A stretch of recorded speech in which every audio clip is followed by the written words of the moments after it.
La température indique que -5 degrés et ce ne sont certainement pas les tigres de Sibérie ou les loups du Canada qui vont s'en plaindre. Les flamants roses du Chili, en revanche, bien qu'habitués aux rigueurs de l'hiver, ont droit à un régime alimentaire particulier. C'est un aliment relativement énergétique, spécialement étudié pour les flamants roses, qui apporte tous les apports, je me répète, nécessaires à cette espèce. Pour les oiseaux tropicaux comme ces haras, mieux vaut rester sous la lampe chauffante. Et ceux que le froid indispose sont placés en soins dans la nurserie. Ici, on est en présence d'un Cariama huppé, une espèce sud-américaine, chez qui on a pu observer effectivement des tremblements, une petite baisse de forme générale. On préfère tout de suite prévenir et isoler cet animal, le mettre au chaud, le requinquer et attendre peut-être aussi que les températures remontent un peu.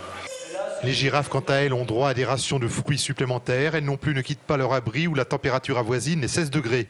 Quant aux éléphants, leur ration de fourrage journalière passe de 150 kg par animal à 200 kg et eux aussi sont bichonnés par leurs soigneurs. On les surveille, surtout au niveau de la petite jade, parce qu'il y a souvent, ils risquent avec le froid et surtout le vent en fait. C'est le vent qui craigne au niveau des températures.